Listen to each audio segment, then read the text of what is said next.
getting through that silly little meme. My name is Bottle, and today I want to talk about what I call White Pill Wednesday.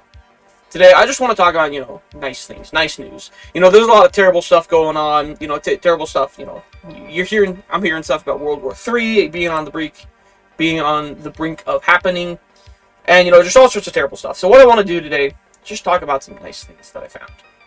And even if, it can be interpreted as not nice, I'm going to talk about it, talk about things being nice, because I want to. So, to start off with, price of Bitcoin.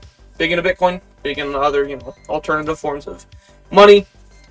Price of Bitcoin is at 28 grand. The reason why that's a good thing is it's on sale. But yeah, right now, 28 grand. So speaking of another monetary system, silver price, of which I have myself a handful right here. Silver price is looking to be $22.91. Come here, bud. Is looking to be $22.91, which is up 0.41%. So this is still pretty low from what I've seen it being before. I remember I started buying when it was about like $30. So my fault entirely. I've lost a little bit of money, but I'm planning on holding this for the long because I have more faith in silver because I can hold it with my hands than the dots and the dots and decimal points stored on a computer server somewhere that's probably running off Windows 98. That is what runs the banking system in the world. Similarly with gold at $1,952, which I think that's pretty. What is the gold all-time high?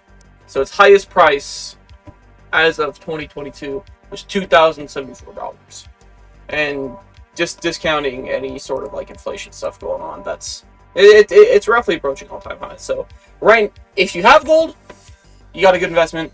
If you don't, I don't know, wait for the economy to collapse a little bit and fix them up when you can. Here we go. This is another interesting thing that I saw. So Biden quietly signs veto-proof bill to protect hunter education and archery in schools. Now this one surprised me. I read the headline and I'm confused. I'm like, what? Are you sure?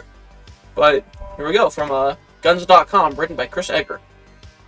The White House eked out approval for a bipartisan bill that protects federal funding for hunter safety and archery programs in schools. Without fanfare, a bill signing ceremony, or even a social media post, President Biden signed the Protecting Hunting Heritage and Education Act into law on Friday, while two other bills are signed alongside the measure. In a brief White House statement, that's being petty. The measure, introduced in the House as H.R. 5110 by U.S. Rep. Mark Green from Tennessee, last month swept both chambers of Congress to reach Biden's desk, earning an upvote from all but 9 lawmakers, with only one, a Democrat, casting a vote against it. The bill was sparked by an interpretation by the Biden administration's Department of Education that blocked federal funding for hunter's ed and archery programs under the Elementary and Secondary Education Act of 1965, when viewed through the lens of it being increasingly unpopular bipartisan Safer Communities Act. An anti-gun measure bill, which was an anti-gun measure that was rushed through Congress last June. Yeah, I remember that. That was dumb. I appreciate the president signing this bill into law, said Green. Today, politics is put aside and our children are the real winners. Student athletes deserve to take part in shooting sports without fear of their programs losing funding. If there's anything both sides of the aisle can unite on, it's protecting students' ability to get involved in school programs that foster an appreciation for nature and benefit their development. I hope Americans see the incredible outpouring of support for our student athletes, continued Green. Life-changing opportunities come from participating in these programs, and our children are better because of it. And then it was also supported by a whole load of other people, which is great. That's nice to see. I was pleasantly surprised. So, thanks for that, Joe Biden. This one's also coming from guns.com. So this is a Alien Creator, which is this really cool gun that I was looking at a while ago. Unfortunately, I can't afford it, but if you buy this neat little mug, you get a chance to win. So, if you got about $50 to spare, go ahead, get a cool little mug at the very least. So, yeah, this gun's just really neat. Anyway, moving on with the last gun stuff I want to talk about. So this is coming from ControlPew.com, a 3D printed gun website. I'm very big into 3D printed guns. It's really not that hard to get into. Setting up a 3D printer is fairly simple. And assembling guns can be as easy as, oh, you know, I bought these parts off of eBay, and I actually have one sitting on my lap right now. It's a 1911 mod called 3011, and it's just cool. I can't wait to go take this out later today. Hopefully, if I can spare the time, because my little car can't. My little sedan can't make it out on the roads that we need to get to. Anyway, I want to talk about this. This is a pretty neat little file net. I don't know if I'll print anytime soon or use anytime soon. Actually, this would be a good idea just to sell. So this is a gas block pinning jig. They put it out about a month ago. This is really helpful. I don't know if any of you have built your own AR-15. I've built a couple by now. Getting that little pin in the gas is so hard. I actually just used the gap in the concrete in my garage to put this one together. So, this would help out a lot. And hell, I might just print a handful of these myself and then just hand them out. Maybe I'll even just go to my local gun store and say, like, hey, can I just put a little basket here with my Venmo on? Actually, that's not a bad idea. Huh. Anyway, yeah, so this looks like a very simple print. Shouldn't take too long to do it all. My only concern is, like, what's with this overhang here? That you don't really need that. Ground. So, oh yeah. Coming from Ground News, which I use occasionally. I should probably sign up and log in. Ground News redirected me to Sky News. Cambridgeshire cat breaks Guinness World Record for loudest purr by feline currently alive. Bella's purr smashed the previous record of 50 decibels, making her as loud as a boiling kettle. What? I'm reading these in real time, so I'll be just as surprised as you are. A 15-year-old cat has broken the Guinness World Record for the loudest purr made by a feline currently alive. Bella from Huntingdon, Cambridgeshire, let out a purr which clocked in at 54.6 decibels, equivalent to the noise from a boiling kettle. The sound smashed the previous record of 50 decibels and was confirmed by a Guinness World Record adjudicator. I mean, makes sense. They make Guinness there in good old Bongland. Nicole Spink, the cat's proud owner, said, "I couldn't be more thrilled that Bella has broken the world record. She's been our family's companion for many years. We love her to bits, and we're so proud of her achievement. Can't even know." Dave Wilson, the official Guinness World Records adjudicator, who oversaw Bella's world-breaking record attempt, "It's always an exciting day when there is the potential for a new world record, so we waited in anticipation to see whether Bella would be able to do it. In order to record Bella's feat, Mr. Wilson and an acoustic engineer blocked out external noises in the Huntington home and set up recording devices." Please tell me they have it.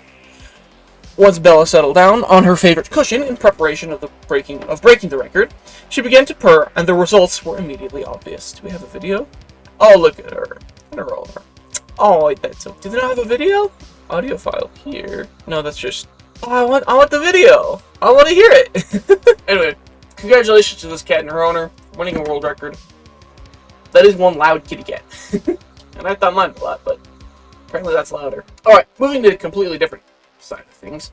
NASA launches Psyche mission to Metal Worlds. So this is coming from spacenews.com, written by Jeff Faust. A NASA spacecraft is finally on its way to a metallic main belt asteroid after a successful Falcon Heavy launch on October 13th. The SpaceX Falcon Heavy rocket lifted off from the Kennedy Space Center in Florida at 10:19 a.m. Eastern. Its payload, NASA's Psyche spacecraft, Power! Ah! Incredible! Power! Ah! separated from the upper stage 62 minutes after liftoff. The launch was the 8th for the Falcon Heavy, but the first by that rocket for NASA. In a statement, NASA said controllers established two-way communications with the spacecraft at 11:50 a.m. Eastern, confirming that the spacecraft was in good condition as it goes through initial post-launch commissioning. Psyche is the Discovery-class planetary science mission, whose destination is an object in the main asteroid belt called Psyche. Wow, what a shock. They named the spacecraft after the asteroid it's going to. That asteroid is made primarily of metal and could be the core of a larger object whose outer layers were stripped away. Now, that'll be neat. On its way to the asteroid, the Psyche spacecraft will conduct a technology demonstration. The Deep Space Optical Communications payload on the spacecraft will test the ability of lasers to provide high bandwidth communication at interplanetary distances.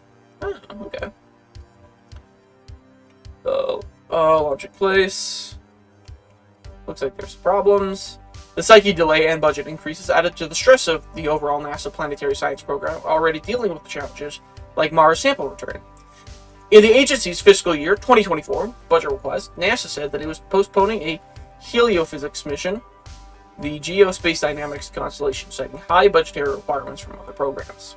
It's cool to see that NASA and SpaceX are working together to hopefully reduce the overall cost of space launches. Because if we reduce the overall cost of space launches, the closer it is that you and I are going to be able to be space truckers, like from Cowboy Bebop. Actually, that kind of sounds like a horrifying life to live. Man, yeah, space is so big. And anyway, speaking of truckers, here's a truck. You can turn your new 2024 Toyota Tacoma into a camper for $7,700. Montana-based GFC already has a rooftop camper set up for Toyota's new pickup, and it includes a memory foam mattress and enough room to stand inside. Yeah, looks like it. I mean, probably not right here. Go Fast Campers, GFC, is a platform camper company that was founded in Montana in 2017, and its first campers were built around the Toyota Tacoma midsize pickup truck. With the new 2024 Tacoma on the way, you'd better believe that GFC is ready for it. Available in versions to fit both 5 and 6 foot bed lengths, GFC's new platform camper will fit all versions of the new Tacoma, including the Burley TRD Pro and the new Trail Hunter versions. The opening wedge tent creates a huge 8-foot vaulted ceiling, easily allowing occupants to stand up in the bed. There's a 50 by 9-inch sleeping area, 3-inch thick foam mattress inside. Closed, the tent only adds 6.8 inches to the Tacoma's overall height, and it clocks in at a feathery 266 pounds in 5-foot length, or 278 pounds in 6-foot length. Oh wow! So that's not going to be adding all that much. That camper. Huh. Oh, and it's all on the roof, huh? Okay, yeah, so it looks like you can load whatever you want towards the front here and then the back. Oh, that's neat. That's pretty cool. So, yeah, if you got a Toyota Tacoma and you want to take her out camping, just looks like it'll do it for you. That's pretty cool. Alright, and finally, ending with something completely unrelated, 17 Alabama hot dogs you must try. Alabama has great dogs. Don't ever let anybody tell you differently. So the website here went out and they ate a bunch of hot dogs to find out which one's the best. And let me tell you, I'm jealous of your job, guys. Alright. Al's Hot Dogs and Other Fine Foods at 4701 Airport Boulevard. Another mobile institution, another worthy number one, another personal favorite. 25 years ago, Al's occupied a spot off Yinville Square, where was one of few reliable lunch spots, slowly rebounding downtown had to offer. If you are what you eat. So the sign by the counter, we're fast, cheap, and easy. And that they were.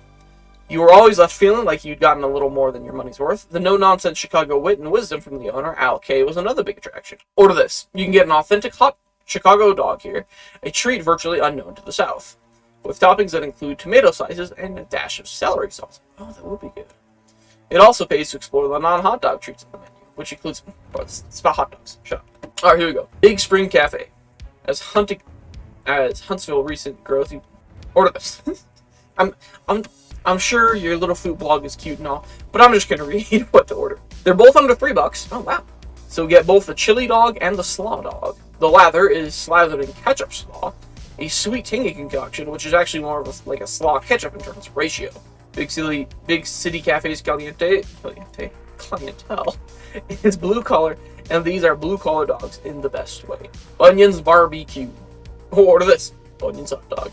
Just assume it's not the dew drop in. That one looks interesting. Is this Mobile's most iconic hot dog? Absolutely. Does it literally have generations with grandparents introducing grandkids to Mobile's oldest restaurant on a daily basis? Absolutely. Order this. If you want to mix it up, order it upside down to get the wiener on top of the toppings, or female to get the toppings with no wiener. The snub culture worries they've been doing that for you guys. That's funny. Alright, yeah, that's it. Thank you all so much for watching. Please do all of the YouTube and related influencer things, and I hope to see you again later. Go work out. Bye. And we say bye-bye.